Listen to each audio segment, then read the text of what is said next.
Well, good afternoon, everybody. I'd like to welcome you all to our annual members meeting for South West Yorkshire Partnership Trust. My name's Angela Monaghan, and I'm chair of the trust, and I'm very pleased to be with you all today. We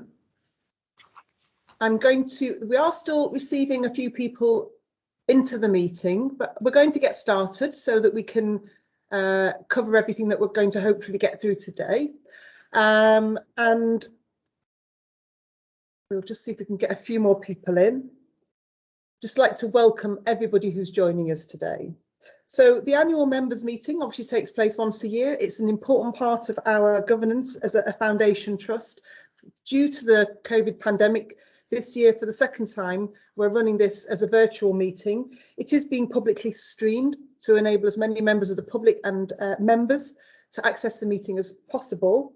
And can I please ask everybody to note that we are recording this, and this will be published on our website. So if I could ask, if anybody doesn't wish for their picture or their face to appear on the recording, which will be published on the website, can I ask you please to turn your video off? Otherwise it will be visible when we publish it on the website. And could I please ask, just for housekeeping, everybody remains on mute throughout unless asking a question. If people don't mute, we may mute you just in case that happens, just to let you know. Obviously, if you do wish to ask a question later in the meeting, there is the opportunity on the agenda, and then please come off mute or use the chat function if you have that available to you. We are recording it so that we can put it on our website, but could we ask that please you don't record it as a member of the public unless we've given you permission to do so previously.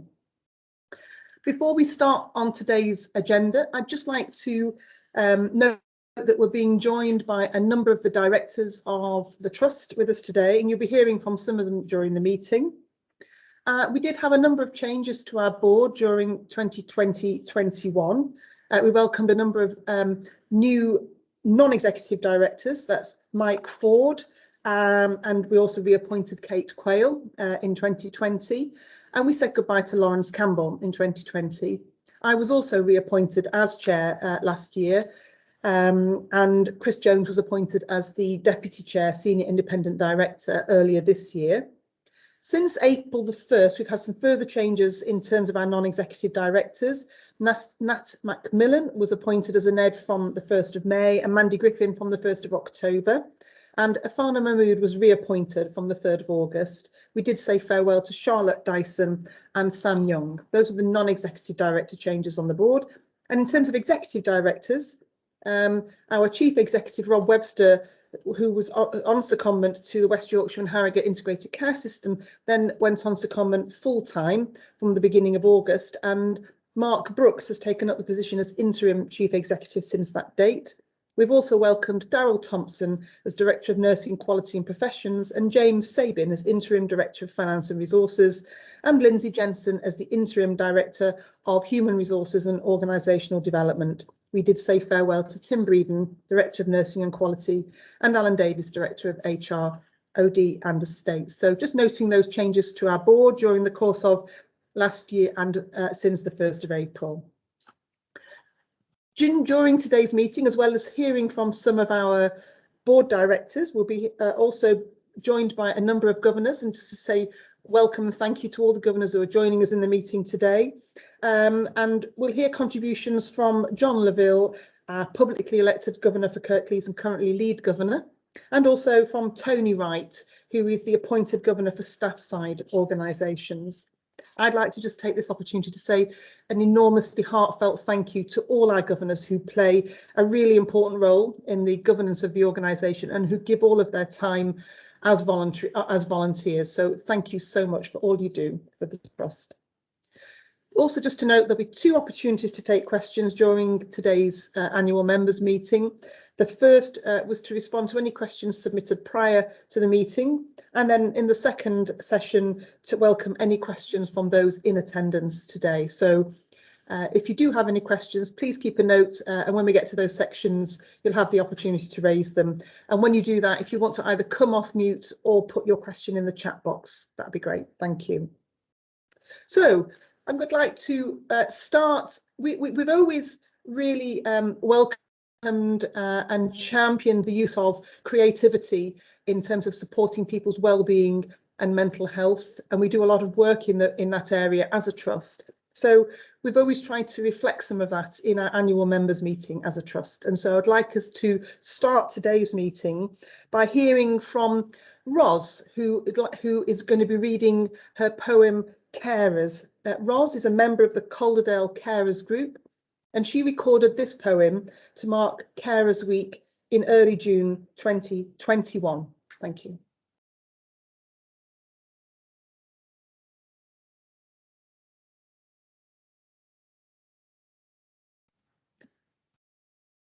Andy, I don't think we have any sound. I think you need to take yourself off mute, Andy. If you could just run back, thank you. Bear with me a second, I'm just going to have to re-present with sound, bear with me.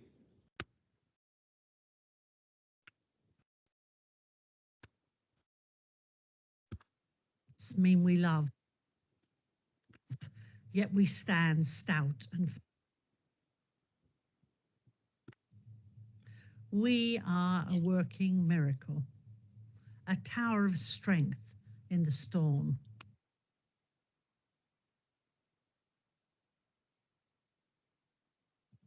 Our solid rock hearts made of flesh and blood parts mean we love, yet we stand stout and firm. We are a phenomenal powerhouse. Through sleep-deprived stress, we advance. We work night and day with no thanks, no pay, just to know our loved ones stand a chance. We are an astonishing people of humour. We won't let life's blocks be too tall. Time and love flex and strive, keep others alive. Hope they finally fly and won't fall. We are really the mind-blowing radicals. Little thought for the years that we give. We tally no debt for being their safety net, and we love them as long as we live.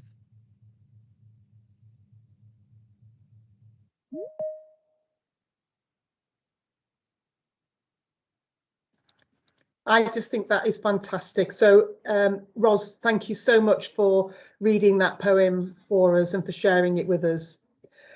We're going to now move to the first of our formal items on today's agenda, which is to receive the annual report and overview of our year from the 1st of April 2020 to the 31st of March 2021. I'd like to welcome our Interim Chief Executive, Mark Brooks, to present it. Thanks. Over to you, Mark.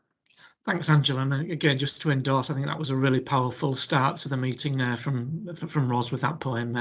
We have heard it before at Trust Board, and I never cease to be moved by it. So, welcome everybody. Thank you for taking the time to attend. It's a slightly different scenario, isn't it? I think when we have to meet virtually, but it's still an opportune time, I think, to reflect on the year that we've had. And really recognise some of the achievements that we've made and how we've performed as an organisation in what have been extremely challenging circumstances. So what I plan to do for the next 10-15 minutes is just, well, we've got a short slide presentation, but in effect, I'll talk around some of the key highlights of them. So if you just move on to the next slide, please.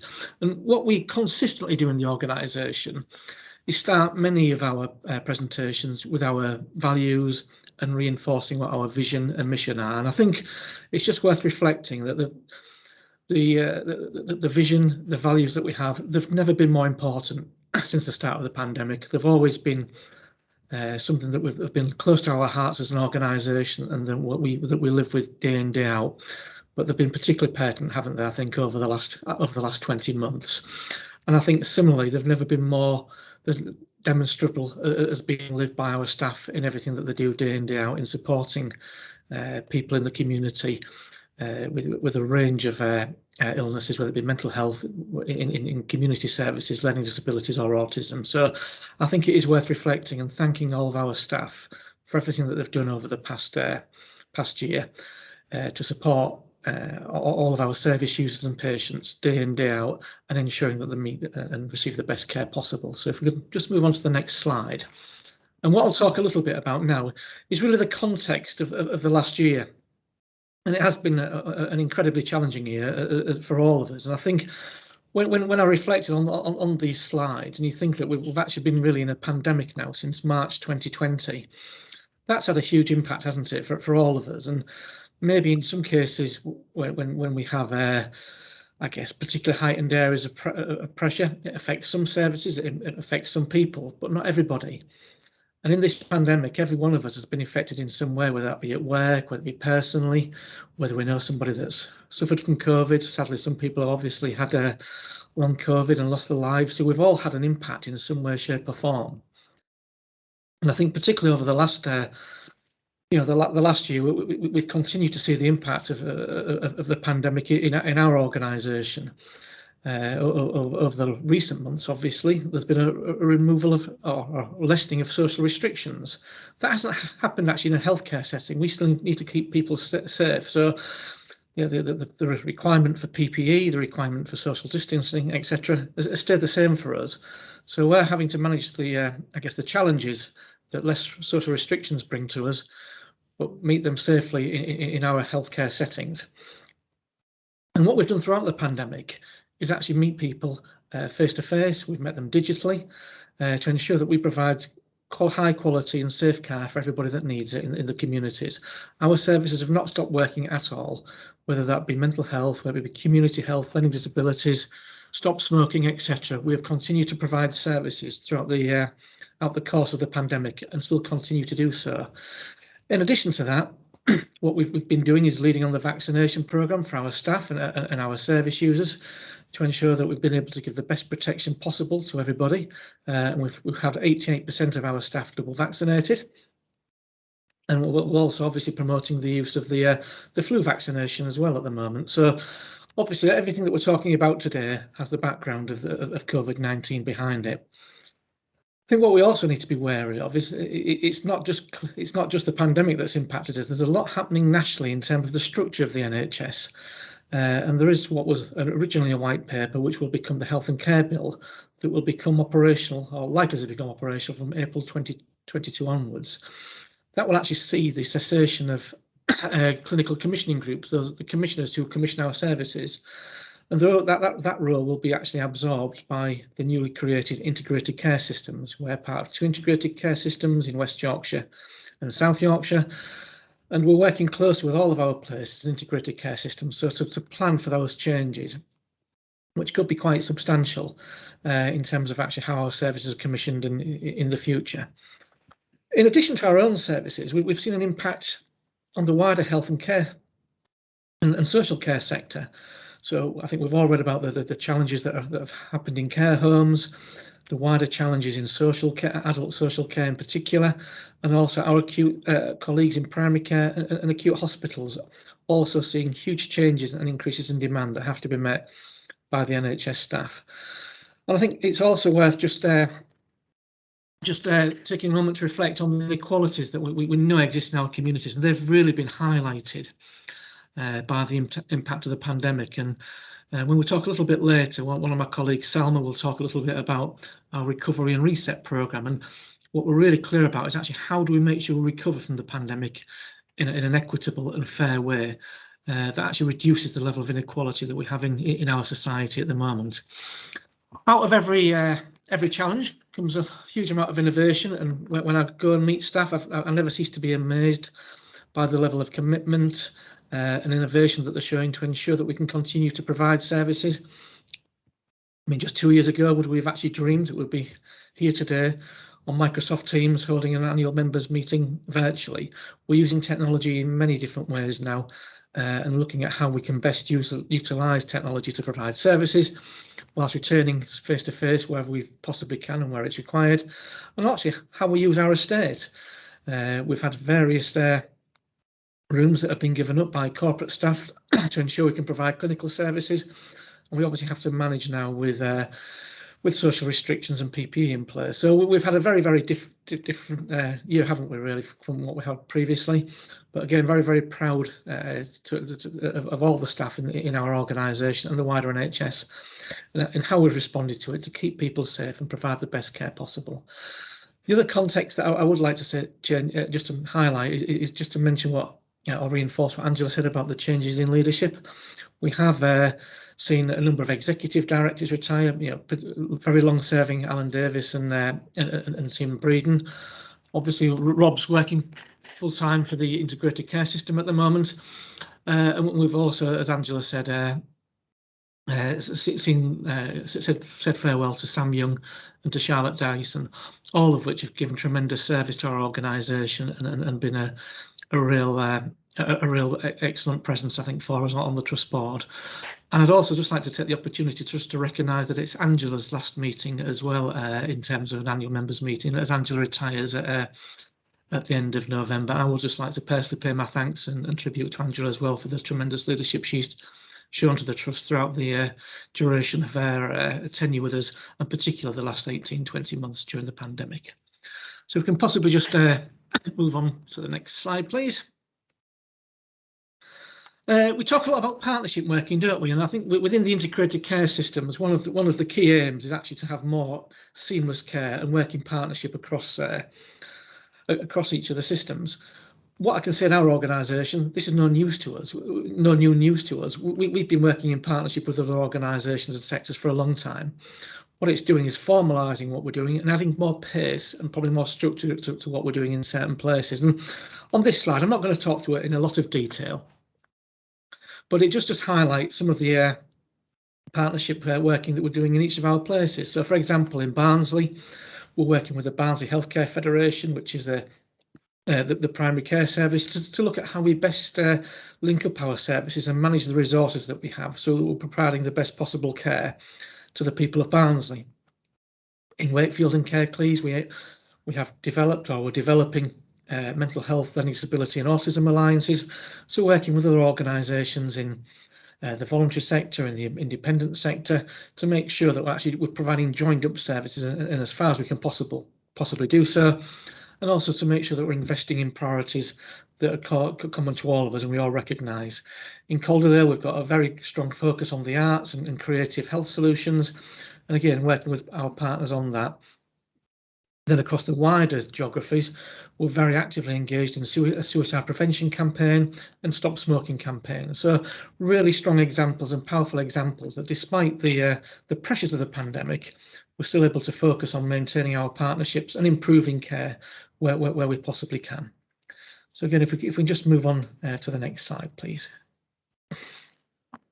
And I'll just take a minute or so just to remind everybody of our strategy. We talked a little bit earlier, didn't we, about our vision, which is aimed to provide outstanding physical, mental and social care in a modern health and care system. And our mission really, is absolutely flawless in terms of how it's described.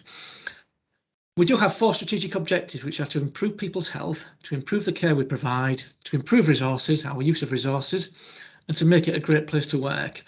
And Lindsay Jensen, who Angela highlighted earlier, will be talking a little bit about making the place a great place to work a little bit later in the presentation. But what we do, we have an awful lot of focus on having distinct objectives around those objectives to make sure that we are driving the organisation forward in the right way that's going to make a real difference to the care that we provide to everybody in our community. And that is underpinned by our trust values and ensuring that we're addressing equality and involvement in everything that we do. So again, if we can just move on to the next slide, please. We have 5 strategic ambitions. We renewed these about a year ago. And again, I'll just take a moment to explain what they are and just to highlight them. Where do we want to be? Well, we want to be recognised as a centre of excellence for learning disability, specialist and forensic mental health services. Services that are core to our heart and that we have a real speciality in providing. We do provide other services as well. We want to be a trusted provider of general community services, which we provide in Barnsley very successfully, and wellbeing services to enable us to deliver more integrated care in the places that we work. We'll talk a lot more about being a strong partner across both of the integrated care systems that we work. We've given some examples of that a little bit earlier. And we do work very closely with other providers, whether they be NHS providers, independent sector and the voluntary and charitable organisations as well. And then we talk a lot about trust as an organisation. It's important that we're recognised as a trusted partner in each of the integrated care partnerships in which we work. And let's not forget, actually, some of the other types of services we provide that are core to our values, and being innovative is really, really key to us. And we talked a little bit about creative minds earlier, and some of the videos we'll see during the course of the afternoon will actually reinforce that as well. And really key word is actually being compassionate in everything that we do. So again, that's just a reminder of what our strategic ambitions are, and their ambitions that were really, really well thought out and constructed, and taken a lot of engagement and insight to develop, and their ambitions that we're very proud of, and we'll retain focus on. So good, if we possibly just move to the next slide, please. And I won't spend too long on these, given the fact that we are reviewing the 2021 year, which actually is quite a while ago now. We're just reminding what our key priorities are, and we do set our priorities around the objectives of improving health, improving care resources, and making the place a great place to work. And as we move on to the next slide, I'll explain how we've updated those for this current year, and you'll see there's a few more, which basically shows how busy we are as an organisation, and the efforts our staff are putting into to achieve them. I won't draw all of them out because it would take too long, but if I just write a couple of really key priorities for us, one of which is actually continually improving patient safety. Whatever we do in mind, we have a little motto that is safety first always, and it's something we want to retain focus on at all times, absolutely vital for us. But there are other developments as well that actually we have to do as well as the core org part of the services. One example is within our forensic services, for example, a new pathway is being developed and models of care being developed, which actually have led to us becoming the lead provider in a provider collaborative across West Yorkshire for all forensic services. What that really means is we're working with other providers of forensic services across West Yorkshire. So there's another 2 NHS providers at Leeds and Bradford, also independent providers, namely InMind and Signet, to work out how we best use the money we get for all the forensic services across West Yorkshire, and what the best pathways are for our service users. So really exciting development for us. Talk a lot again about the partnerships in place, and I think you'll hear a lot about partnership working throughout the course of the day. And that's only going to take on more and more focus, I think, as integrated care systems become a reality and a statutory entity from April 22, and it will help us deliver more seamless care. There's a focus on creative minds and looking at how we can help our service users and patients with creative therapies that help them health and well-being. And finally, I won't touch on it too much myself, as Lindsay will talk about it later, but 80% of our cost base, which I'm sure James Sabin will mention as well later, relates to staff. It's absolutely critical we take care of our staff, and we promote a really healthy and resilient workforce, and provides a sustainable workforce as well. So we'll talk a little bit about that later. So that was just to give you a little bit of flavour of some of our priorities. So I believe if we move on to the next slide, we're about to show another video.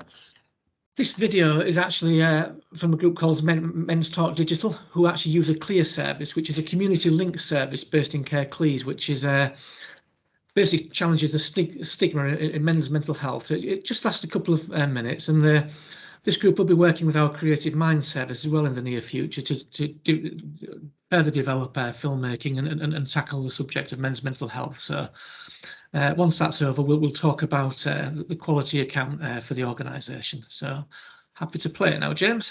Andy, sorry. Just for people's information, I'm having some sound difficulties, so what I'm going to do is just unshare and then reshare the presentation to make sure that videos play properly. So you may see it just flick off and off, but it won't be a second.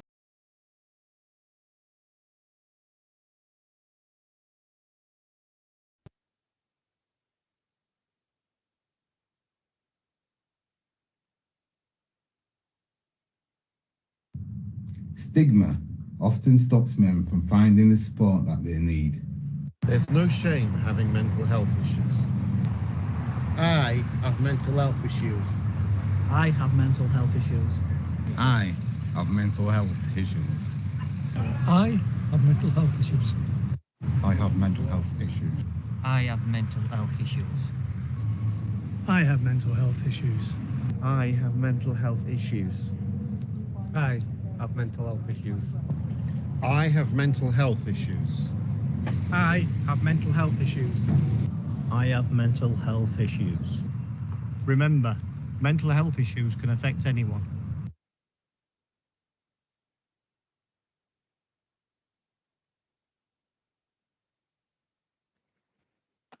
Great, thank you, Andy. So I'll just now very briefly talk about our quality account for the year. Now, normally I would have expected Darryl Thompson, our newly appointed Director of Nursing, Quality and Professions, to present this, but he's actually on annual leave this week, so I'll present it instead. And it's worth probably just explaining that normally we have a very comprehensive quality account that we provide each year. This year, as with last year, there have been a slight relaxation of some of the rules for it, given the pressures on meeting the response to the pandemic. So we have provided a quality account and produced a quality account. It's maybe not quite as detailed and comprehensive as it has been in previous years, but that, nonetheless, we'll take a couple of moments just to talk about our performance on quality over the past year. So if you'd just like to move on, please, Andy, to the next slide. So the first slide is just really providing a reminder of where we sit in terms of our CQC rating. And the last time we were inspected as an organisation was in May 2019, and we received an overall rating of good, which is very positive, and equally as positive as the fact that 12 of the 14 core services inspected were rated as good, with the other 2 as requires improvement. And you can see there that the CQC operates with 5 different domains, and we were rated as good for 4 of them and requires improvement for 1.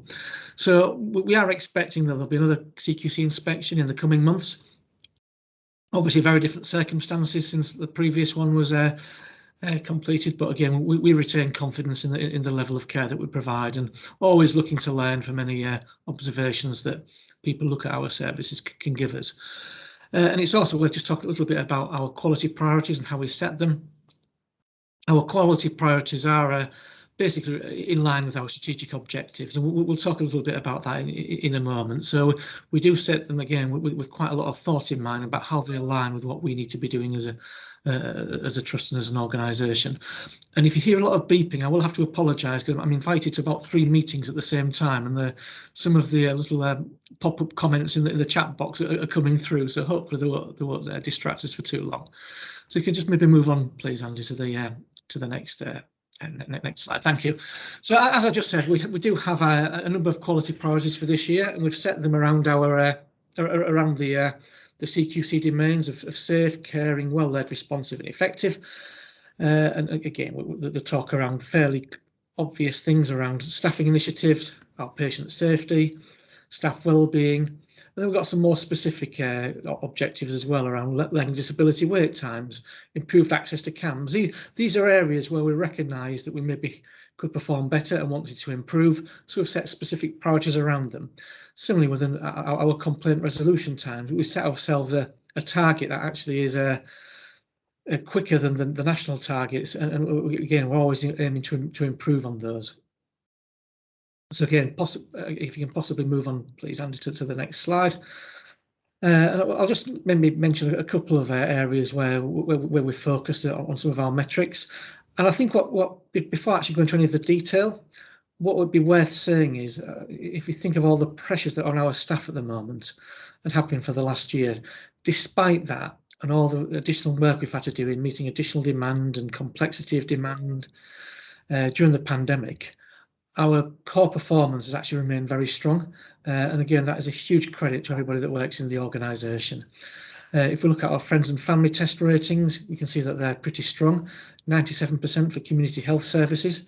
We actually set ourselves a target of 98%, but 97% is still incredibly strong, and 85% for mental health. So again, that's a favourable position to be in.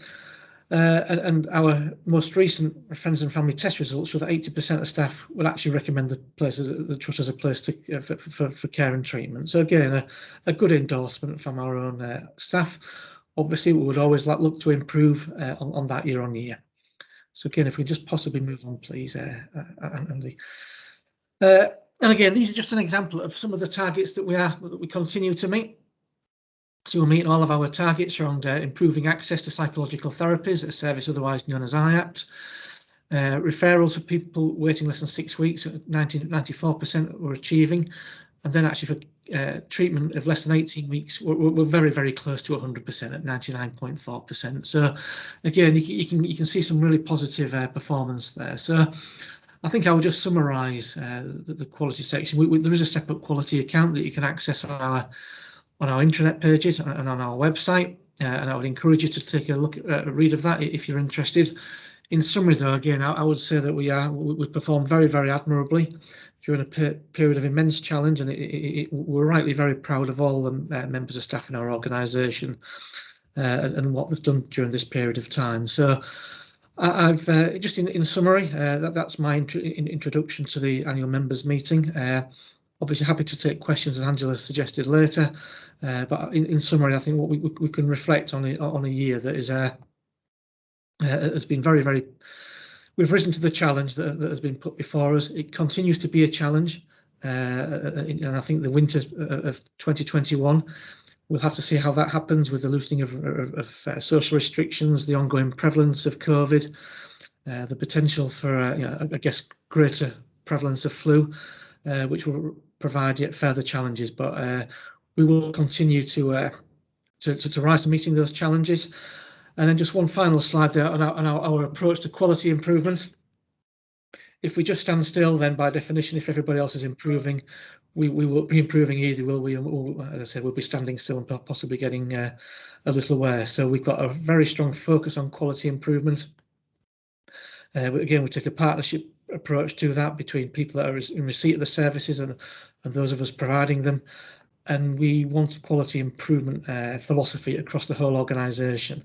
We've got a number of staff that have been trained in quality improvement techniques, and we regularly provide support and training for all staff. And actually, one of the meetings that you're hearing the beeps from at the moment is actually our improvement network meeting at the moment. So I guess very real time is looking at how we can improve our services in light of best information that we receive and the innovation and creativity of our staff. So once again, thank you very much for listening, and I hope you enjoy the rest of the meeting.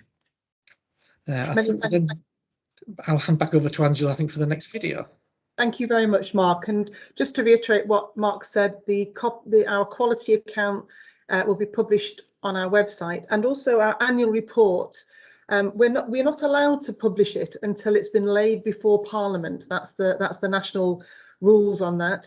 We were informed very recently that it was laid before Parliament yesterday afternoon, so we've just got in by the skin of our teeth. So as soon as we can, we will then publish that now on our website, and those documents will be available for anybody to see. So before we move to hear from James Sabin about our finances and our annual accounts, we'd like to show you another video which highlights some of our creative approaches to well-being and supporting people's mental health. And this is Babo's story. And in his late teens, Babo experienced anxiety and depression, which ultimately led to him being given medication. And through his support from a mental health nurse, he began rock climbing, and he hasn't looked back since. He's found full-time work and is now a volunteer for the local NHS mental health team. He runs a weekly climbing group for the NHS Insight team, as he wanted to give something back. Creative Minds, one of our linked charities, are funding a climbing project with the Rock Foundation in Brighouse, and Babo's been helping out at that project.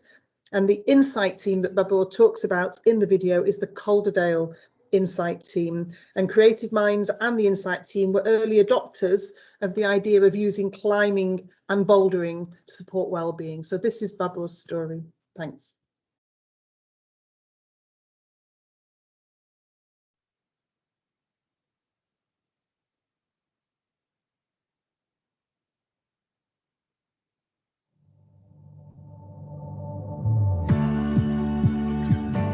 Just being involved with people was a scary thing for me.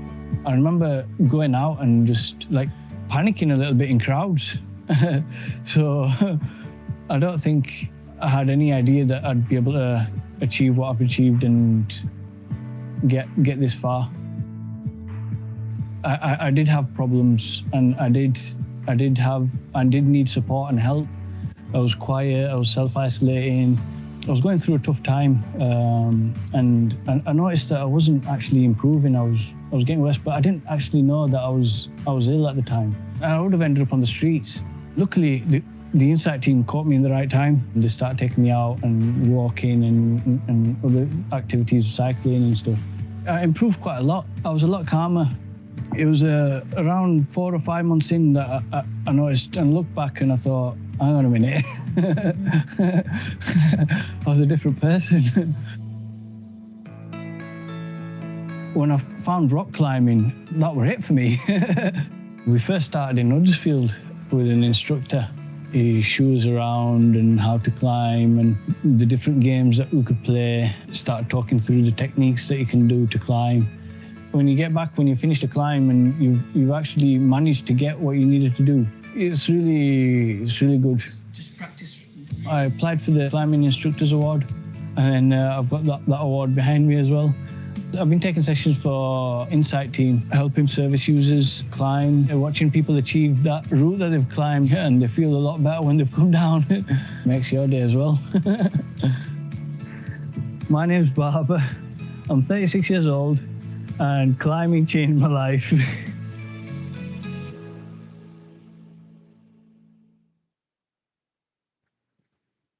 I don't know about you, I've always find that incredibly uplifting.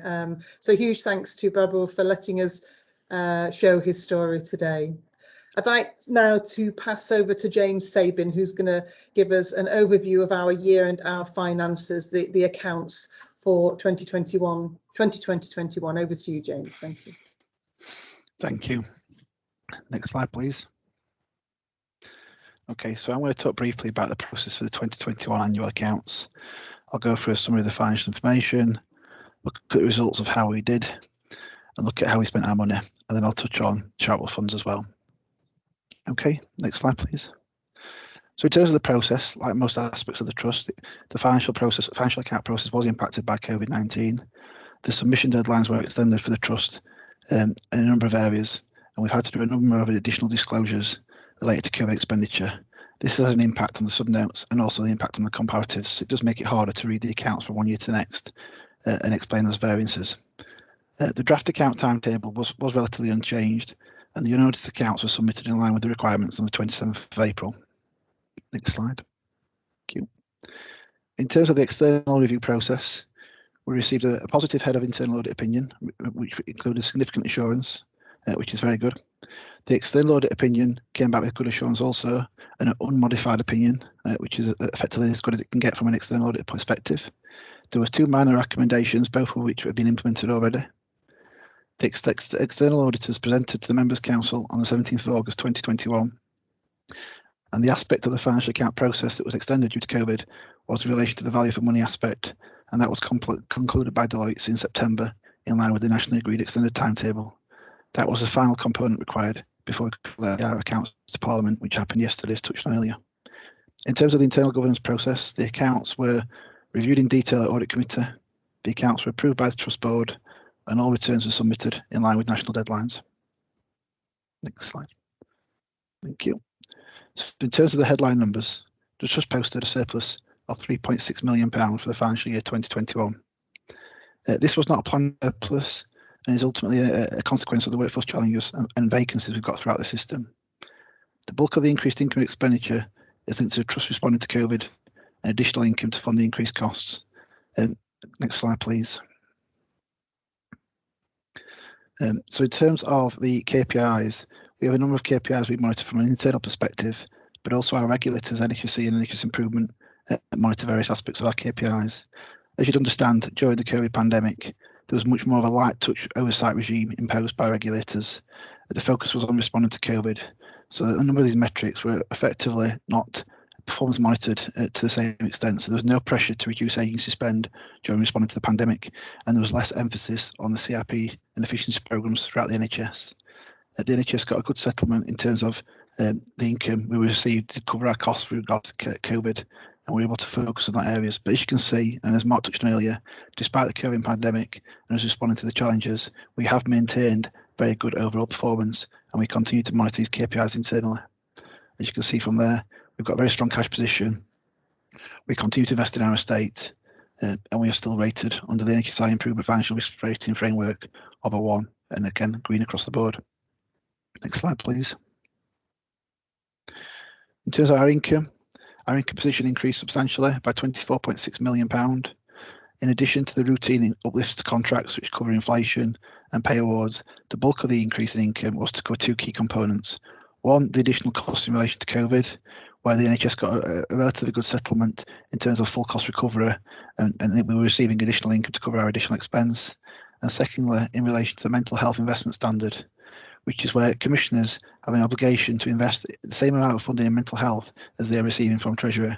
And this is to ensure that the parity of esteem is addressed and that the same level of investments going into mental health, if not more, than physical health. That's also monitored nationally and noted. And that's been the key component of our growth when you take out COVID over the last financial year. Next slide, please. So what do we spend on where? Well, as you can see on this slide, and we touched on earlier, the largest component of our cost base is in relation to pay, and as well as the increase in annual costs associated with pay awards and increments, we have seen an increase in staffing levels overall, which we'll come on to in more detail in a little bit. We've also seen an increase in our non-pay costs linked to responding to the pandemic and addressing safe working conditions and helping support the organisation to continue to operate in a more agile way. Come on to this in a bit more detail on the next slide, please. So in terms of pay expenditure, our workforce is our greatest asset. 78% of our cost base is tied up in pay. And as you can see there, we've made the biggest increase in costs are trust staff costs. We haven't actually seen a significant increase in our bank and agency usage, and we have on occasion paid overtime. That's a positive message because we are keen to encourage and recruit substantively. We can offer flexible working conditions, so we're always looking to convert bank and agency staff onto trust payroll where possible, and we've done what we can in that regard. I'd also like to draw out, we talk about the trust staff costs, but draw out there's been a lot of support during the pandemic, not just from staff, but from students, volunteers, a number of people that have previously left or retired from the NHS have come back to help the organisation continue to meet the needs of the service users and provide safer staffing efforts. And a number of people have also delayed exiting and retiring from the organisation to help the organisation. So many thanks to all. And again, we do continue to access and utilise bank and agency staff wherever possible to fill gaps and maintain safe services. Next slide, please. In terms of non-pay costs, the bulk of the increase in costs has come as a result of clinical supplies and increases in PPE, and also on occasion the healthcare provision, which includes out of area bed placements. We have on occasion had to send people out of town, unfortunately. That might be linked to managing outbreaks, managing safe segregation of patients, or also due to bed pressures. But that's always done as a last resort, always done as close to home as possible, and they're always brought back as soon as safe to do so. And we've got the capacity to meet their needs internally. The rest of the non-pay costs are predominantly fairly stable to previous years, with a slight increase due to various aspects of growth. Next slide, please. In terms of capital, we did slightly underspend on our capital programme for the last financial year. Again, that's been understandable when you think of operating in a COVID pandemic. We've had to make sure we can manage contractors on site safely. We've had to ensure that we put the service users and staff needs first. So we have seen a slight underspend on our capital programme. We've also had to deal with some of the supply chain issues regarding supplies, but all the capital programme has been followed through into this financial year and continues to be delivered. So it's not like we've stopped doing things, it's just things have taken slightly longer. We've continued to invest as well as in our estate, but in our wider infrastructure, particularly to ensure we've got the IT infrastructure in place and the digital solutions to enable people to work remotely and in this more agile environment. Next slide, please. Finally, I just thought I'd again highlight we do have a charity that's consolidated within our trust accounts called AUP. There's 3 linked charities within that are also referenced on there. And again, a number of charities have had a difficult time during the pandemic. It's been a challenging year regarding income generation, but the charity has done a sterling job and they've managed to generate £872,000 this financial year, which they've put to good uses in terms of staff health and wellbeing and helping to do the things above and beyond the NHS funding. And has also this year been successful at becoming a member of the NHS Charities Together that enabled us to receive £267,000 of funding, which no doubt includes some aspects of the Captain Sir Tom's funding that he generated for the NHS. I'd like to just finish there and say thank you, and hand back to Angela, if that's okay. James, thank you very much indeed. So we've now gone through our annual report, our quality accounts and our financial accounts. We have a short period available. We have 5 minutes available actually for questions submitted in advance of the meeting. My understanding is we haven't received any questions. So if there are any questions that anybody would like to raise in relation to the reports that we've just had, if you want to put up your hand or pop something in the chat, we can take that now. And if not, we'll take a short break before we go on to hear from our lead governor and then hear about our future plans. So would anybody like to raise any questions in relation to the annual report, the quality accounts or the financial accounts? Okay. Nobody coming forward. So we're going to take a short break. And if we can come back in 5 minutes. So if we come back at 5 to 2, and we'll restart and we'll hear from our lead governor, John Leville. So see you all back at 5 to 2, 1:55. Thank you.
Welcome back, everybody. I hope you've had a good break. And I'm going to check that I've got John Laville with me, please. Are you back? Yes, Angela, I'm here, yes. That's good. Great to hear, John. Thank you. So for the second half of our annual members meeting today, we're going to start by hearing from John Laville, who's going to talk to us about our year, our members council, and on how our governors have contributed to and supported the trust. And just to say again what I said earlier, how much we value our governors in South West Yorkshire Partnership Trust and how grateful we are for all the time, commitment and support that we get from them. So can I ask that we hear from John Laville, our lead governor. Thank you.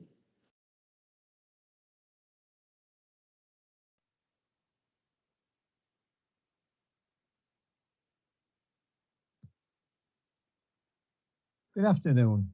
My name is John Laville and I'm publicly elected governor for Kpis, and I've been your lead governor for the past 18 months. Before I get into my presentation, I'd like to give tribute and testimony to Angela Monaghan, our chair, who is retiring in November. Angela joined the trust in August 2017 as a non-exec director and became chair 4 months later. During my time as a governor, I have had a great admiration for Angela. She is always extremely professional, has terrific knowledge and excellent judgment. I found her supportive for me personally, for individual members, and for the Members' Council. I found her very caring and someone that you can trust and have confidences with. She champions the Members' Council, the trust, and the cause of mental health wherever she speaks. Angela is extremely well respected by all who meet her, and particularly her peers. So thank you, Angela. I'm sure everyone joins me in wishing you well in the future and for whatever that holds. So thanks, Angela. You've really helped us and led this trust in a fantastic way. Thank you. And so moving on to the presentation.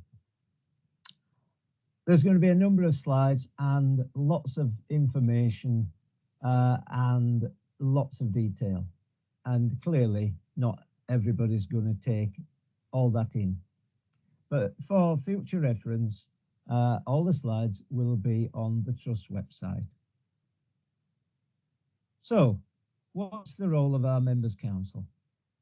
Well, the Members' Council and the governors have an important role in making an NHS Foundation Trust publicly accountable for the services it provides, and they bring perspective and contributions to its activities. The next slide that you'll see shows pictorially how the Members' Council is made up. This slide, as promised, gives a pictorial representation of the Members' Council and how it is made up. There's 3 different sets of members on the Members' Council: those who are elected publicly, those who are appointed from our partner organisations, and those who are elected from our staff groups. And as you can see, there are 18 public places, 9 places for appointed governors, and 7 places for staff governors. One change that we've made through this year, and it's meant to change of our constitution, is to widen our geographical boundaries. In terms of public governors, they were from Barnsley, Calderdale, Kpis and Wakefield, as you can see here. But then the other constituency was rest of Yorkshire and the Humber. And we've decided to widen that out to include neighbouring counties.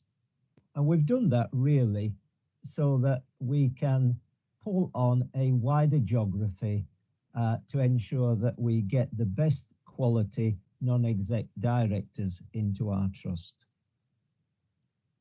So there's 34 people on the Members' Council.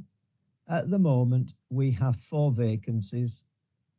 We've got a vacancy for rest of Yorkshire and neighbouring counties, a vacancy for University of Huddersfield, and 2 staff vacancies.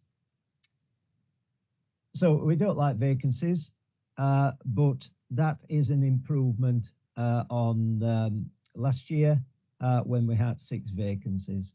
And I suppose vacancies are a fact of life because people move, their careers move on, etc.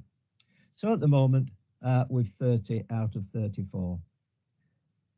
To complete the picture, there are 7 non-exec directors and 6 executive directors who, as I've said earlier, are responsible for the day-to-day running of the trust.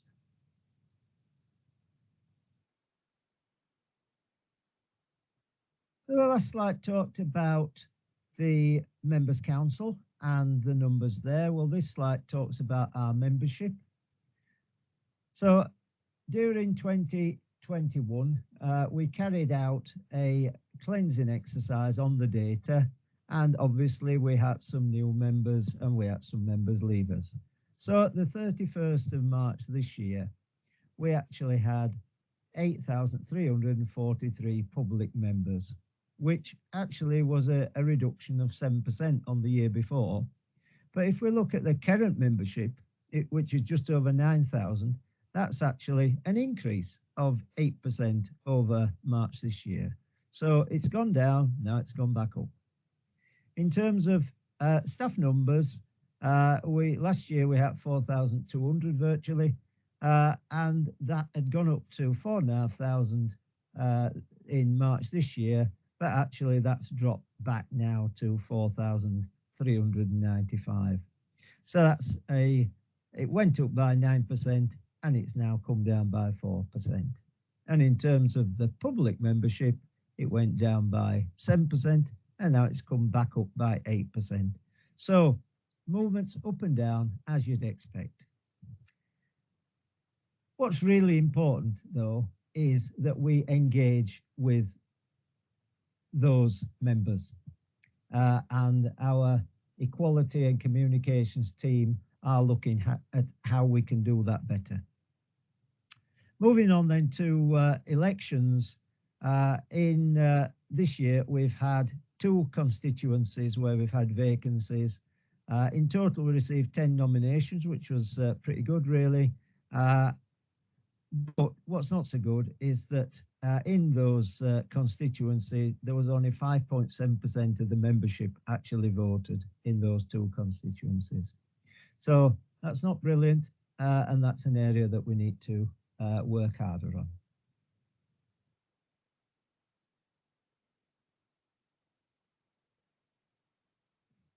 Well, so far we've talked about the Members' Council, we've talked about the members. What we've not said is what we've been doing. So this slide talks about some of the things that we've been doing, not all, but some. So what are we expected to do? Well, one thing we're expected to do is to scrutinise the information that we receive. So scrutinise the annual report and the accounts, the quality accounts, and on a quarterly basis, the integrated performance report. It's our role to appoint and reappoint non-exec directors. And in the year that we're reviewing, we appointed Mike Ford as a non-exec director and Kate Quayle and Ifama Mahmood as non-exec directors. And more recently, we've appointed Natalie Macmillan and Mandy Griffin to non-exec roles. We've also carried out the chair's appraisal. We've elected governors to our members' council committees. Unfortunately, because of COVID-19, we've not been able to get into our residential units as much as we'd like. In fact, we haven't been able to get in at all. So we've had no place visits this year, unfortunately. However, we have carried out virtual quality monitoring visits, and those governors who were on those said that they worked very well. I was on one to Horizon Ward, which worked very, very well indeed. We also take part in West Yorkshire Mental Health and Learning Disability and Autism Collaborative. We are here to support the Freedom to Speak Up Guardians and the staff networks. Obviously the governors are here and in the community and need to get involved in the community groups. Again, this has been restricted by the pandemic, but governors have all been allocated with different community groups, and as soon as things get more back to normal, then we'll be getting some insight into issues that we have and good practice that we see within the community. And finally, we have now got a really good governor training programme that's been drawn together by Bill Barkworth, Deputy Lead Governor, and by Andy Lister, our Company Secretary, and that is now a really good programme that new and existing governors can make use of. And that does utilise NHS provider Governwell training sessions as well as in-house courses. So that's a snapshot of our activity, but there's no point just having sort of a scattergun approach to our activity. Better if we have objectives, and the next 3 slides show what our objectives are and how we're doing against them.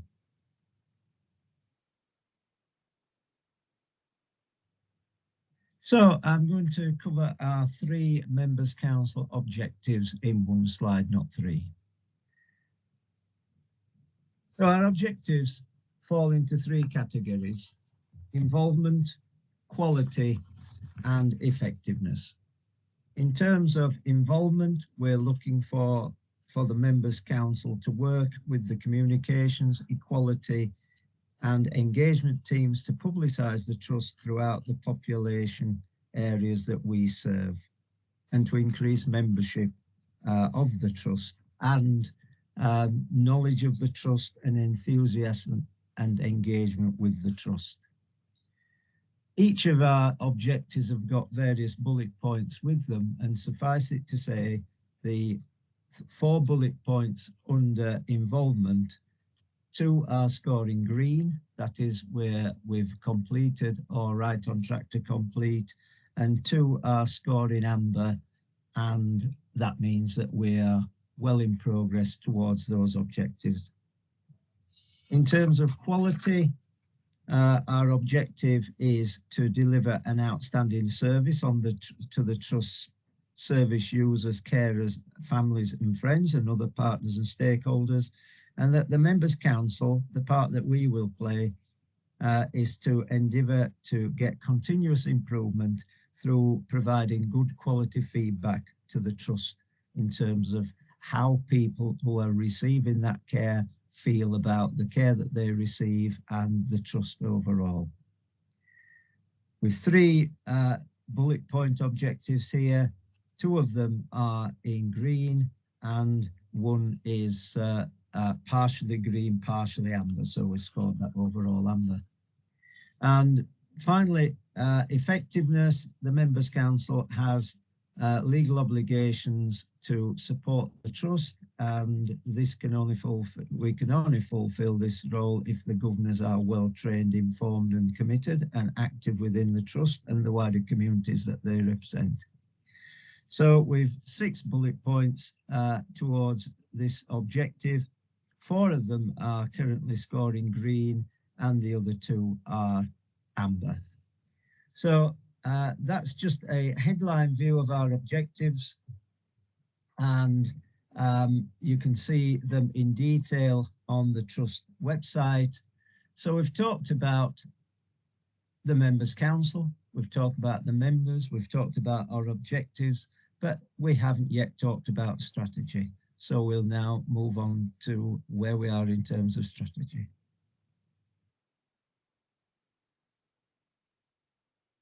In previous years, we've had a specific membership strategy, but in December 2020, the Trust carried out a Trust-wide strategic review, and the outcome of that was that the membership strategy is now part of the Equality, Involvement, Communication and Membership Strategy, which will run through to 2024.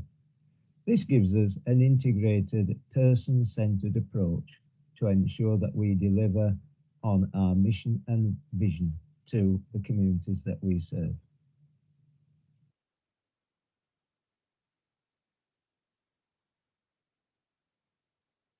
This slide shows just some of the ways that we gathered intelligence before we put our strategy together.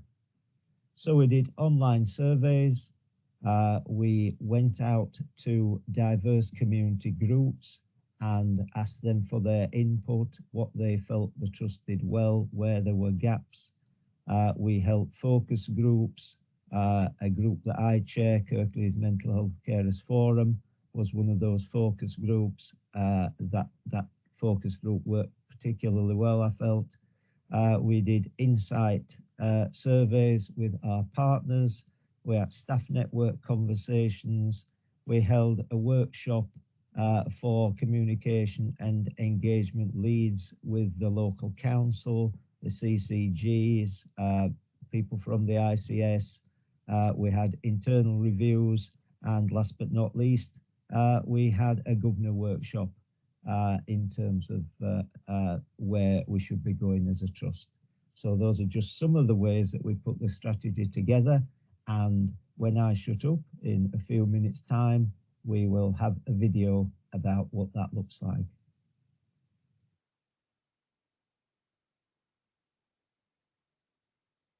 So this is my final slide, and it's about our insight reporting system. So as part of our strategy, we have now developed an insight report. The purpose of the report is to provide an account of all the feedback that the Trust receives at quarterly intervals.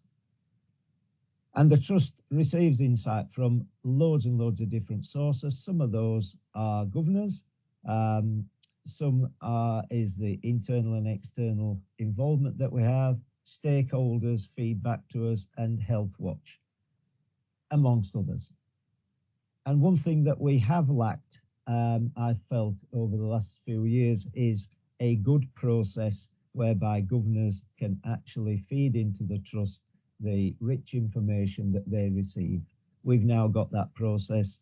It's now in place. We've now had the first quarterly report. It's really good, and it will equip us well for the future. It will help us to give quality information to the Trust to help us improve, which is what we're trying to do all the time. So that's all from me. Thanks for your attention. Spread the word. We're doing some really good work. Let's see if we can get more members. And as I say, thank you for listening.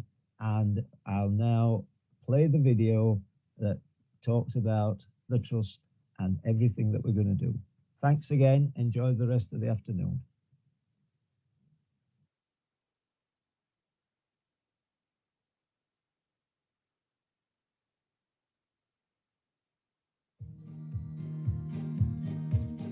At South West Yorkshire Partnership NHS Foundation Trust, we work in communities alongside people who require support for their mental health, a learning disability, autism, or their ongoing physical needs.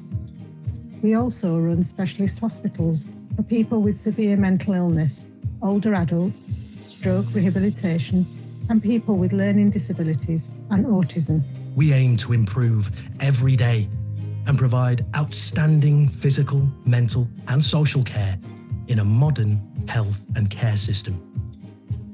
We believe the people best placed to make decisions about services are those that are closest to them, and that everyone should have the opportunity to have a voice, feel involved and be included. We have partnership in our title, and we believe that partnership with people are essential in all we do. As a whole community, through hundreds of conversations, we have launched a new strategy to reflect on this approach and find more ways that we can work together to involve people in planning, co-designing and improving health and care services that place the person first and in the centre. As a membership organisation, we invite our staff and people from the community to be our eyes and ears on the ground and to have a say and a vote in what we do. Part of the new strategy will be to increase our membership by making carers, families and the people who use our services more aware of this opportunity. Our workforce already contains many professional workers with lived experience of mental health, learning disability, autism and caring for loved ones. This experience makes them uniquely qualified to offer encouragement, assistance and hope to people who use our services. Supporting our workforce are over 200 volunteers who give their time in inpatient and community settings, working with our linked charity Creative Minds, providing recovery colleges and live well self-management courses, as well as offering spiritual support and befriending. In the future, we will look to include more people with lived experience in our workforce and recruit more volunteers.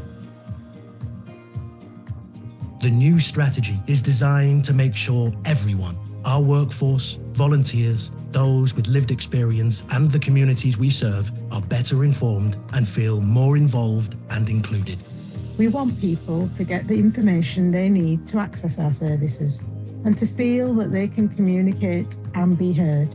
To make sure our workforce reflects the diversity of the population we serve. That our services are person-centred and culturally appropriate. And for everyone to know that we are here. So that together we can create, design and shape services which help people to reach their potential and live well in their communities, with all of us in mind.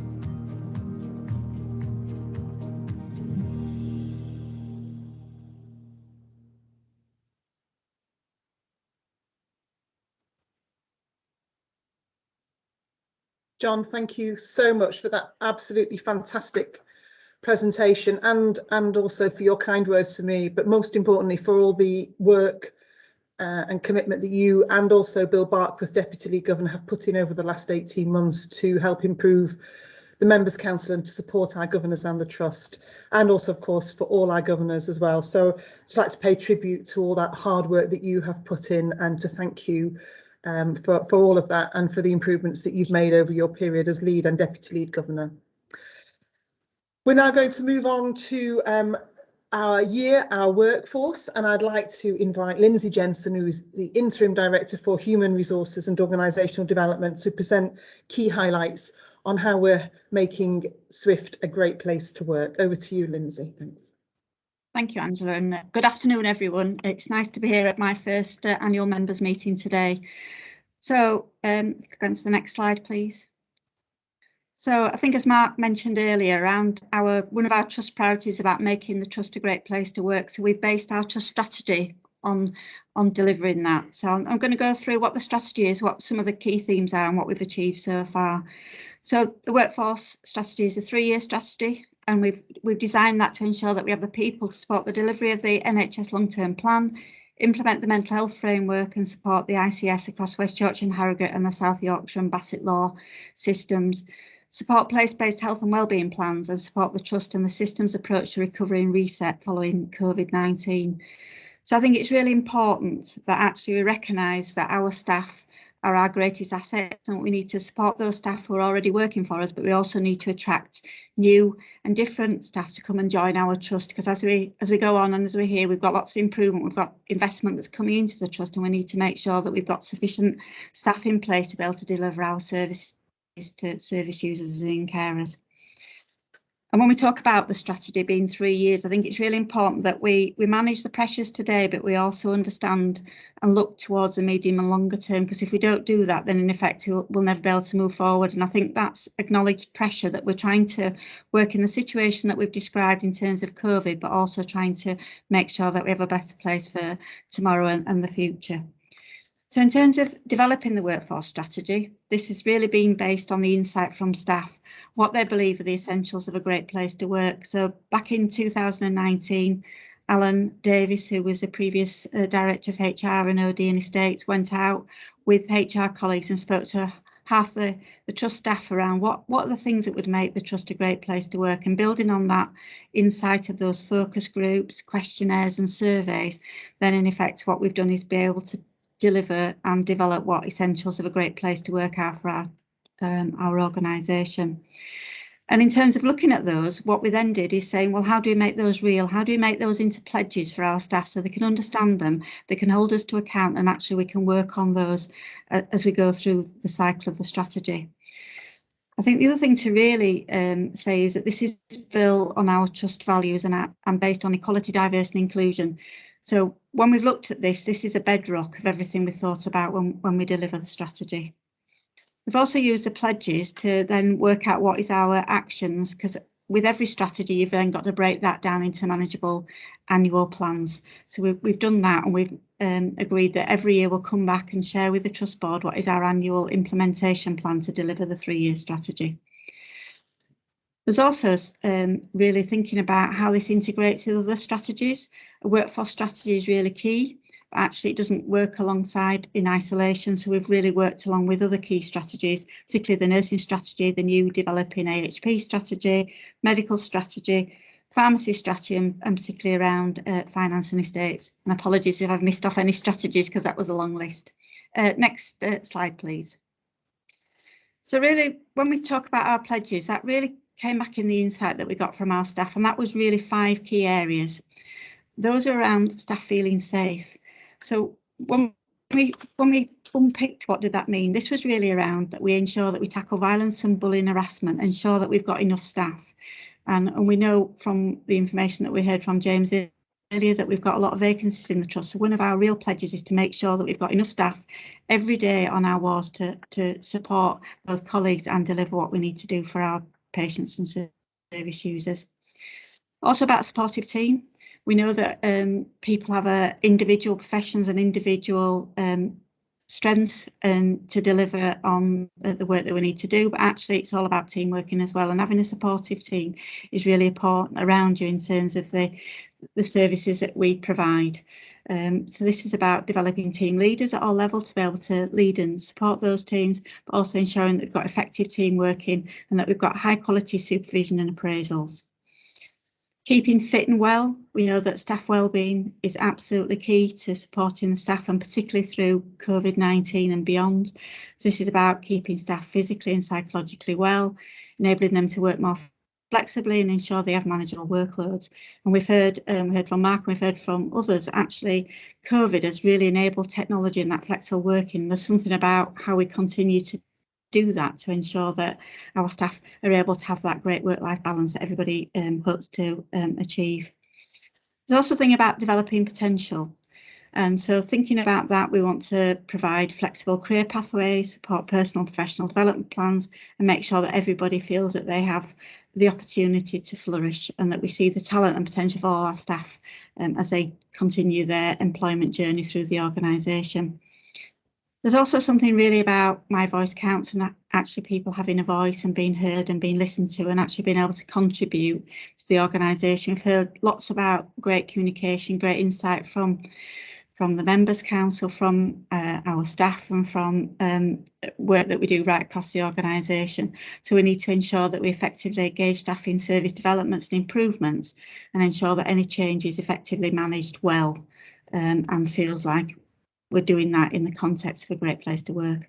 And as I said earlier, this is all built on the foundations of values. That's how we'll guide, how we'll lead and develop and manage our staff. And also equality, diversity and inclusion will be central to everything that we do. Next slide, please. So what I've done here over the next couple of slides is just really under those 5 themes is just to go through some of the things that we've done during 2021. Some of those perhaps being more latterly in 2021, because I think we all recognise that during 20 we were very much focused on delivering what we needed to keep everybody safe in terms of COVID-19. But that doesn't mean to say that we actually didn't achieve a lot, which we did. I think what we've all identified, and Mark alluded to this earlier when he showed the slide, there's something around priorities around acute and inpatient services. We do know that pressures in those services has built over the last 12 months, and actually what we've committed to is actually reducing incidents of violence and aggression to make inpatient services a great place to work. And we're not only doing that in our organisation, but we're also doing that collaboratively with our local mental health trusts in Leeds and Bradford. We've got some new support roles that have been established: civility and respect champions and equity guardians, and these are our own staff who've stepped forward to embrace these roles and support others and signpost and support staff right across the organisation. We've developed an early resolution process in partnership with staff side to support a fair and just culture. So that's around ensuring that when things go wrong, either in the organisation through individuals or through incidents, that actually we learn from those and actually we take a measured and appropriate approach to that and actually try to deal with things as early as we can. We've also been leading on ethical international recruitment programme. We've led on that in our organisation. We've had partners right across both in West Yorkshire and wider up into North East and Yorkshire. And so far, in terms of where we are, this has been really successful, that we've got 33 offers, although the number does change as people come forward and move through the system. And we're expecting at least a good cohort of those to be with us by the end of the year, which is fantastic. We're increasing new roles, which include trainee nurse associates, advanced clinical practitioners and peer support workers, as we heard earlier, really about that lived experience. And we really welcome the peer support workers that are coming in. And I think, as Debs has just put a message in, it's fantastic the numbers that we've got, which are really starting to really change the emphasis and focus in terms of our teams. We've also embarked on virtual recruitment. Again, who would have thought a couple of years ago that we've all been in a room and people would have come in and we would have had stalls and tables out to share what we do in the organisation. We had a really successful virtual recruitment fair where we had over 500 people joined in and heard from not just ourselves, but across the region in terms of what are the career opportunities in our trust and across the NHS. And really, we're hoping that that'll convert into a number of new people joining the organisation. In terms of supportive teams, what we have done is we've piloted a Great Place to Work Immediate Managers programme. Certainly that came through when we did the insight and all through staff surveys. Actually having well-trained, supported immediate managers is absolutely key to our staff. So we've got the programme being piloted. We've done that with some managers and we're now looking at dates to roll that out later this year. As I mentioned earlier, again, appraisals are really important. So we've actually worked on our work palette appraisal process that's been updated and relaunched, again, building on the feedback from staff. And we've linked that to Great Place to Work and very much linked to our values. Thank you. The next one. Keeping fit and well. Hopefully people are really aware that we have a fantastic occupational service. I think really in terms of the investment that we've achieved across the organisation over the last few years has really put us in a great place to be able to support people over the last 12 months. And certainly in terms of referrals and the use of that, it is really well received by the organisation. We've also put some funding in for to the NHS charities to get some additional roles, and we only had that approved very recently. So we've got some extra supports around dietitians, creative and physical health activities, which will really just add to what we already offer around occupational health. And supporting that is we've just again set up a health and wellbeing group, which is looking right across the organisation and involving those local wellbeing champions to actually make sure that what we're doing actually affects those staff on the front line and right across the organisation. We've just started to develop SWOTs rounds in Calderdale and Kpis. And I did wonder whether people might know what those are. So actually it's really around staff coming together to understand what the emotional impact of working with service users in our organisation, what that can mean for staff and how they can work collectively as teams to support each other in terms of that. And that might involve looking at mindfulness, it might involve looking at peer supervision, it might involve a number of other measures, but it's really has worked well in other organisations, so we really want to see whether that can work well in our organisation as well. So thinking about developing potential, what have we been doing around there? So in terms of our BAME staff, we've really been working closely with the BAME staff network and developing new roles around that. So we've looked at developing a talent pool. I think this is the first of many, and this will be something that we're going to really look at in terms of talent management across the organisation. And to support that, we've been running reciprocal mentorship programmes across the organisation. As already mentioned, we've got the immediate managers programme launched, and around the e-appraisal system. We were very fortunate to have a BAME fellow hosted in the trust as part of the ICS BAME fellowship programme, and that fellow's been supporting the work that we're doing around community transformation.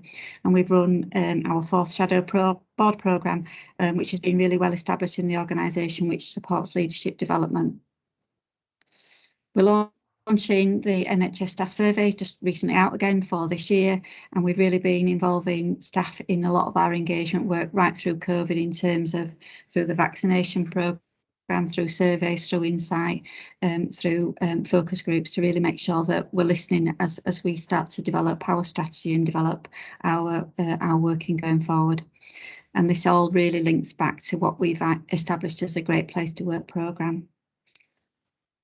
That's it. Thank you for listening. I think I just want to say again, I think people have, but just want to really thank all our staff. I think they've done absolutely an amazing job over the last year in terms of really difficult times, and I'm just really looking forward to working with everybody to really make sure that our trust continues to be and becomes a great place to work. Thank you. Thank you so much, Lindsay, and I'd like to echo Lindsay's comments in just taking this opportunity to say an enormous thank you to every single member of staff and volunteer who has supported the Trust over the last 12-18 months, for your compassion, your care, your commitment and your hard work. It's hugely appreciated. Thank you so much. Our final presentation is going to be on involvement and looking forward, and I'd like to invite our Director of Strategy and Change, Salma Yasmin, to talk to us about this. Thank you. Thank you, Angela. Hopefully this is going to be the shortest part, because the key thing that's been the theme right through the presentations today has been the importance of our people. That's our workforce, the people that we're in service to, our service users, our carers and the wider communities, and the increased focus really that we've had over this last 12 months to put them at the heart of everything we do. It's been fundamental to our approach in responding to COVID. It will remain important to us as we continue to learn to live with COVID and recover. And for us, recovery in this trust, because we never stopped providing services, will fundamentally mean continuing our journey to improve care, services and support to people in our communities, as well as the direct services that we deliver. So just moving on to the next slide. John has done a great job in sharing with you how seriously we've taken this agenda and how many people we engaged with and involved in developing the strategy.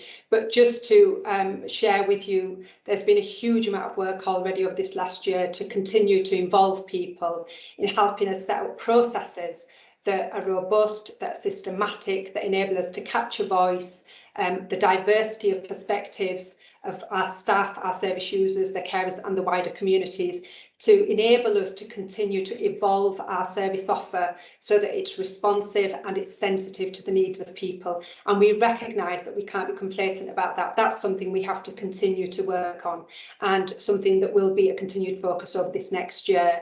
We've done a lot to try and recognise the challenges that many of our staff experience being carers, and we've really accelerated that work over the last year as well.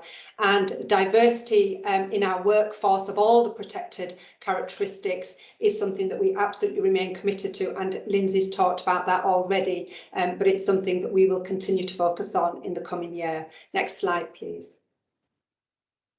We heard earlier about our charity and our linked charities, and it's remarkable that over this last 12 months performance and development has remained strong despite the massive challenges for the charitable sector over this last 12 months, and the fact that they, like many NHS organisations, had to pivot and really rethink what their offer was to people. And despite that, our charity, AUP, and our linked charities have continued to provide an offer to our workforce and to our service users, and that's been to enable us to provide a more comprehensive offer to people that helps them tap into things like creative and cultural activities, but also with the funding that's been raised by many community members and our staff, we were able to support our staff wellbeing during this last year through hydration packs and through staff wellbeing packs. It was also a way of saying thank you to our staff. Never feels like enough, but something that felt quite important over this last year. And these are just some wonderful images of real work happening out in communities. And next slide, please. Next slide. And next slide. Brilliant. So I've just said that AUP has maintained its focus, but just a couple of highlights from the charity. So our linked charity enables us to do the things that we can't through our NHS funding. And we have been delighted to welcome a new ambassador, Stephanie Hurst. I'd like to take the opportunity to thank all our ambassadors for their efforts and their support and for sponsoring and championing the charity. We'd like to thank all the fundraisers, members in the community, our staff and volunteers who have raised valuable funds that have enabled us to do so much over this last year. Too many for me to mention, but there's some examples here, hopefully in this slide for you to be able to see. We will continue our focus around engaging and involving people, and part of that is about raising awareness around mental health, learning disabilities, and the impact of living with long-term physical health conditions in communities through the work that we do in our linked charities and through our charity. Next slide. And some more examples there of how we've used some of the funds to support our staff and service users, carers and communities, and some of the wonderful fundraising activities that have happened over this last year, which has been phenomenal given the constraints that we've all been living under. Next slide, please. So in terms of moving forward, much of the change, challenge and opportunity that we've experienced over this last year is continuing and will continue. And to say that what will remain absolutely constant is our vision and our mission and our core purpose, which is putting people at the heart of what we do and enabling people to live well in their communities. We will maintain a focus on and continue to build on the partnership work that we have done in each of our places and through our integrated care systems as the changes take place to improve health and to help people to achieve their potential in their communities. We will continue to focus on improving care with a real focus on improving our inpatient environments so that they are safer and we can really extend the creative and cultural and therapeutic offer to service users. We'll continue to lock in transformation and innovation that has happened over this last year with our staff, with service users and carers, whether that's digital or whether it's about ways of working, and we'll continue to focus on our staff and their well-being and making this trust a great place to work that can continue to attract staff from a diverse background, delivering an inclusive and responsive service and place to work to people. At the heart of that will be our values. Thank you. Handing back to Angela. Thank you so much, Salma, for that fantastic overview and looking forward. And really great to highlight the work of our AUP charity and the linked charities, Creative Mind, Spirit in Mind, and the Mental Health Museum. And we're just going to, before we move to questions from those present today, we're going to just have a short video promoting one of the AUP's services or products, which is the cookbooks. And this is going to be a short promotional video which was produced by George Webster. So some of you will know Rob Webster, our former chief executive. Well, George is his son. He's an actor who has very recently been appointed as a presenter on the CBeebies channel. George, who has Down syndrome, is an ambassador also for the UK charity MenCap, and he has done a lot of acting work, including creating a creative digital media production BTEC at Shipley College, and he's had an acting role in an award-winning film called SAM, a film about two boys called Sam from different backgrounds, and has got obviously a very promising career in acting ahead of him. So this is a short promotional video by George on the A-Up cookbooks.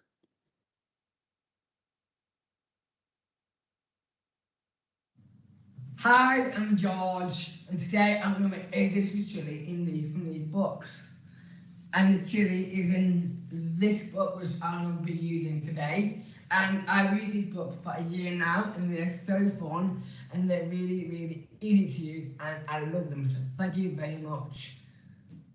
There are 4 books, and they are baking, small meals, big meals, and cooking from scratch. Chilli recipe is from the Cooking from Scratch book. And before you do anything else, you have to it shows you, you have to get everything ready, your ingredients and your equipment of what you are going to cook with. I love this book because everything is so simply laid out.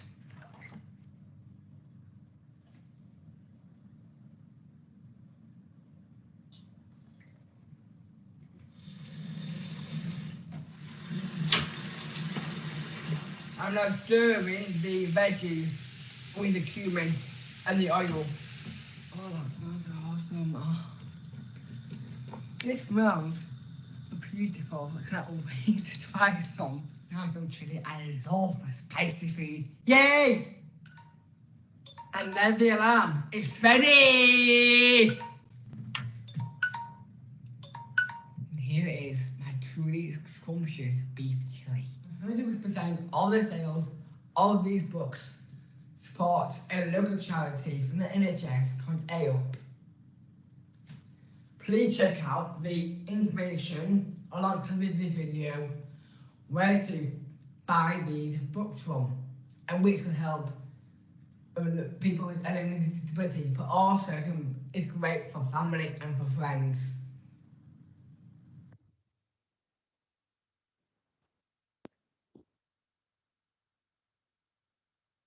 Well, thank you in his absence to George Webster for producing that fantastic promotional video for us. He is an absolute star and is going to go, well, he's already gone very far. You can catch him on CBeebies right now. So we've got a short bit of time now to take any questions from those who are in attendance on anything that you've heard today.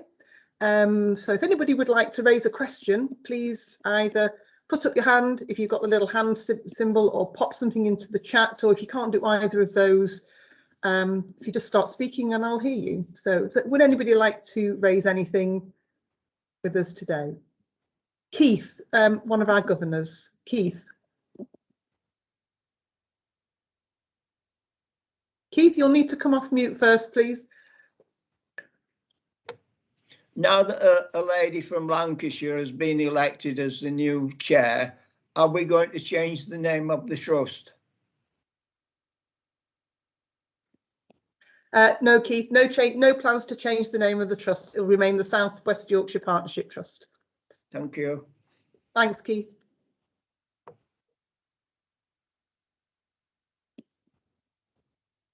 Would anybody else like to raise any questions or comments if you've got something, maybe not a question, but anything else that you'd like to say?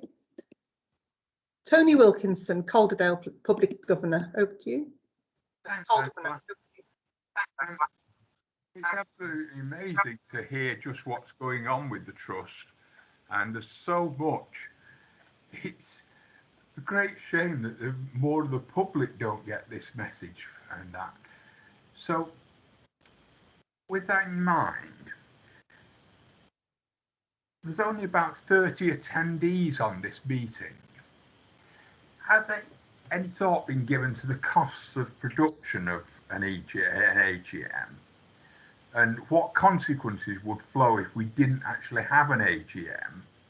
And could the resources have been used in a different way, that perhaps some of the staff or some of the execs and non-exec directors could think might be a better solution to improving patient experience than holding an annual AGM? Thank you, Tony. I think, as ever, always looking to try and help us improve. I think it's a good point, and always making sure that the meetings that we have and the way that we use our resources is effective and giving us good value for money. We are intending to put this whole meeting onto our website, so that will give the opportunity for a much wider audience to see it. So hopefully that might increase the attendance, if you like, those who watch it, but let's consider that. I think it's no longer a legal requirement. It was a legal requirement to hold an annual members meeting, but I think I'm right in saying, and Andy, you can correct me if I'm wrong, I think I'm right in saying it's not a legal requirement anymore. So good challenge.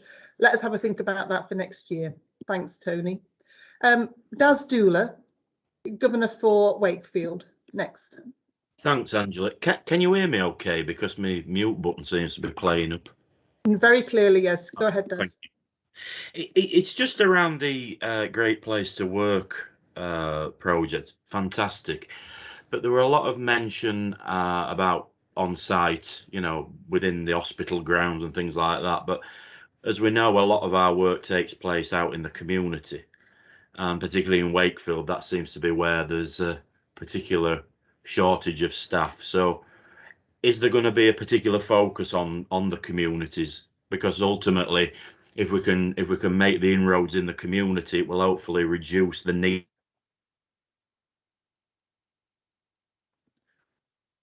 Now, Daz, we just lost you on. You went on to mute right at the end then, but I think we got your question. So I think I'll start out just with a few comments, and then if Lindsay would like to come in. The Great Place to Work programme is across the whole of the trust, so covers all of our teams, not just those on the inpatient wards, although we do have some specific challenges around staffing and staffing levels in our inpatient wards. But it will go across all of our teams, including clinical, non-clinical. And I think you were also suggesting that what we need to be doing is perhaps spending more time in our community settings to try and do more preventative work. And certainly that's, I think, the theme that Salma was trying to highlight in her presentation about future work, trying to make sure we get upstream really and do more of that preventative work. So Lindsay, anything you'd like to say in response to Daz's question? Yeah, thank you, Angela. Yes, I mean, just reiterate what you say, Great Place to Work is for all our staff right across all our services. I think the other thing I would mention is that we are working in our places as well. So we're certainly working with health and social care and others across our places, certainly looking at recruitment and retention right across all our services. And certainly the virtual recruitment and all our recruitment, we work closely with managers around all services. So we are offering a Great Place to Work opportunity right across. And I think the other bit, we've just recently set up a strategic workforce group, which is looking at workforce planning, recruitment, retention, and certainly all members of senior leaders and general managers from right across the trust are part of that. So yes, we are looking at community as well as inpatient and all other members of trust services. Thank you.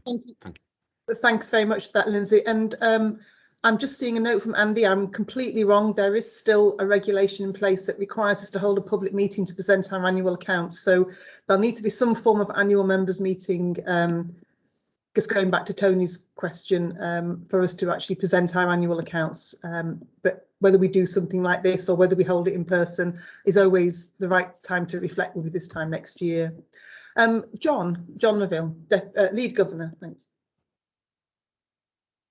Thanks, Angela. Lindsay, I was one of the people that didn't understand what Schwartz rounds are. So could you just elaborate on that, please? Yeah, certainly. So they are quite established. They've been established in a number of organisations for a number of years, and they are really based around psychological support for staff. So I think it recognises that when we're dealing with emotional impact and psychological support for service users and patients, then in effect that then has an impact on our staff. So we can, dealing with our service users and our patients every day, then in effect it's what does that impact have on our staff, and how can you then provide support for staff to be able to share those experiences, get peer support, understand how that might work. So it might be that you come together and have a huddle every day, it may be that you have peer supervision, or it might be that you then provide individual support. So it's a well-known, recognised process for supporting our staff. So we haven't done it before in our organisation, so we're working with partners across the ICS and thinking about piloting that in a couple of services to see whether it's something that we want to do. So it is led by psychologists in the service in terms of leading that, but I can send you some more information, John, if you're interested. Great, thank you very much for the explanation, Lindsay. Are there any further questions anybody would like to raise? We've got one more video to share with you before we close for today. Okay, so if there's nothing else anybody would like to raise, thanks again to everybody who's contributed through the presentations today. It's given us a very high level, but it's been a really good overview of the work of the Trust. So many thanks for that. Partnership is part of our name, and partnership working is something that we have done for many, many years and is at the core of what we do. And one of those really, really important partnerships is the partnership with our staff side organisations. And I think we've always prided ourselves on having fantastic relationships between us as an employer and our staff side organisations. And I'm very proud to say that the Trust has recently won a fantastic award to recognise this partnership working. So I don't think Tony Wright is with us, but Lindsay, I think, is Tony with us? Can't see him on the list, but Lindsay, did you want to say anything about this before we watch the short video, which really showcases what the Trust does in terms of its social partnership working and that we've recently been recognised for? Lindsay? Yeah, thank you, Angela. So yes, I had hoped that Tony might join us, but I do know that he's in Whitby, so he may be having connection problems. So he may join us. So yeah, I think I just wanted to say, echo what you said, Angela, that we were really proud to be recognised by the Healthcare People Management Award, which is a national award, which goes out right across the NHS. We put in our nomination and went through quite a rigorous process to be able to get to the position of winning that. Tony and I presented a couple of times, and we did want to I suppose share the video and just talk through, so maybe that I'll do that on my own if Tony's not able to join. I suppose I just really want to say as well, thank you to colleagues in staff side and HR who put together the award submission, and actually for those who you'll see Lauren, Anne and Ashley in terms of making this video, which all added up to us being able to showcase partnership at its best. So thank you.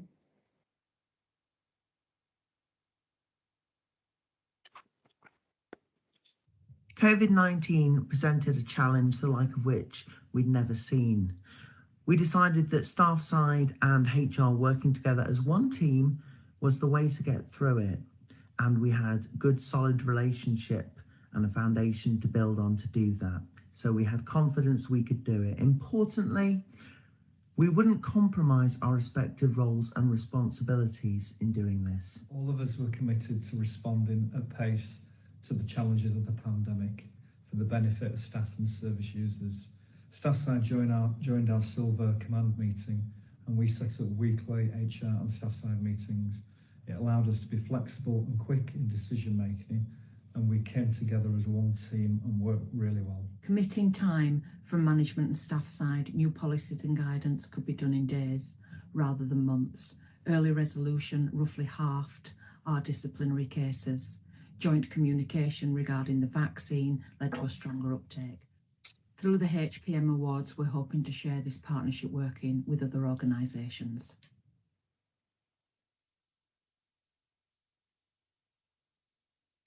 Thank you. I'll just run through the slides. So I suppose this is part of our presentation, so I just wanted to share this with everybody. So I suppose as we heard in the video and we've heard earlier today, that the COVID-19 presented us with a challenge unlike any that we've had in history. So in terms of how we were going to approach this, it was really important that we worked together with staff side colleagues. So we knew we were dealing with complexity, and actually I think right at the beginning there was new guidance and new information coming out, if not on a daily, if not hourly basis, and it was actually how we were able to respond to that.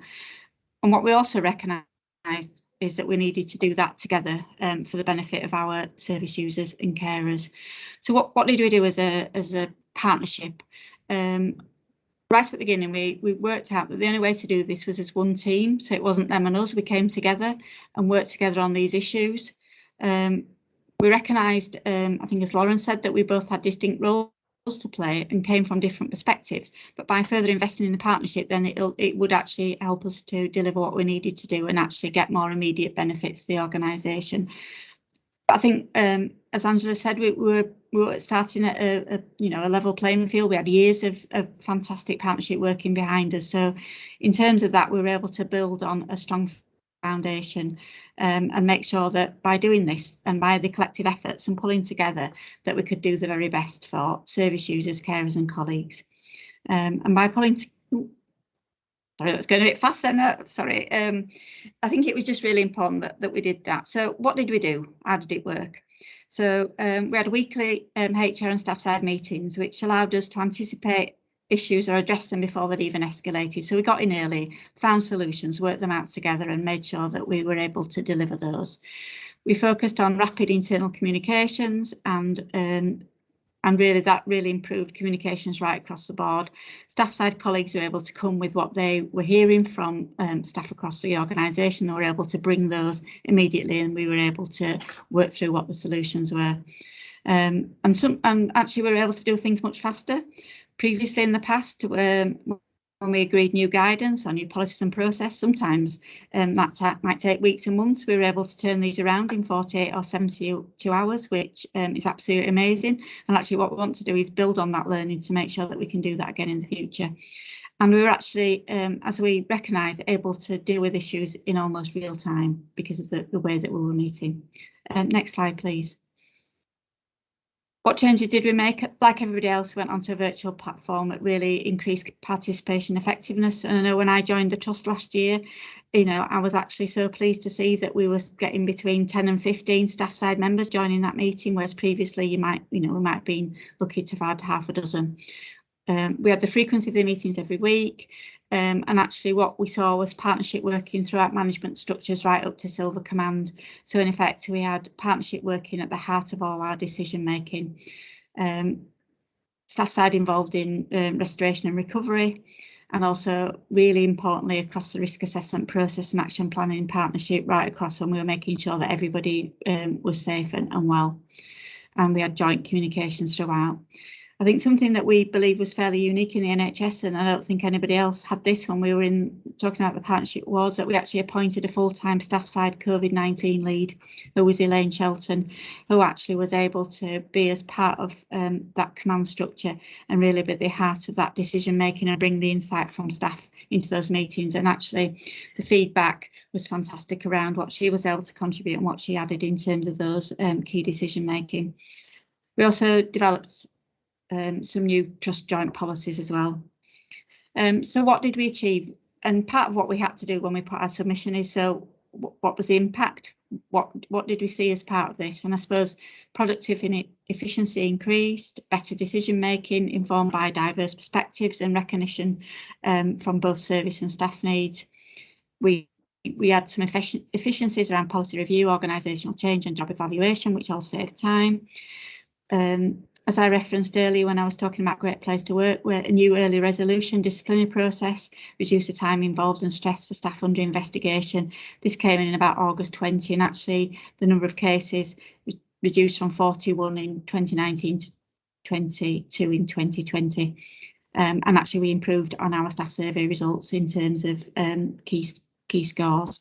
And actually working together, we really promoted and achieved full engagement around the risk assessment for BAME and other vulnerable staff. And we also worked together to allay fears around vaccine, which led to a strong take-up. Next one, please. So how are we going to sustain this? Because this isn't all about just the here and now. This is about what do we take forward? How do we maintain strong partnership working going forward? We've already recognised that that's actually key to how we do our business across the organisation. We really want to ensure that staff side remain engaged in strategic decision making, and really sometimes from the glimmer of an idea, it's really important that they're involved because they can support us. Joint working in terms of key workforce initiatives around such as the early resolution, job evaluation and policy development. We're continuing with the weekly Nhs staff side meetings. Those are really invaluable in terms of keeping our communication going and actually really make sure that we jointly improve communication across the organisation. Thank you so much, Lindsay. That is brilliant. And I'm really sorry that Tony wasn't able to join us to share in that recognition, but many congratulations to staff side and HR on the fantastic award on behalf of everybody in the Trust. And that concludes our annual meeting this year. I'd like to say a huge thank you to everybody for having joined us today, for all the inputs today, and to a really positive and hopeful future for the rest of this year for us all at the Trust. So it's been a real privilege being the chair of the Trust, and I wish you all the very, very best for the year ahead. Okay, take care, stay safe. Thank you for joining us.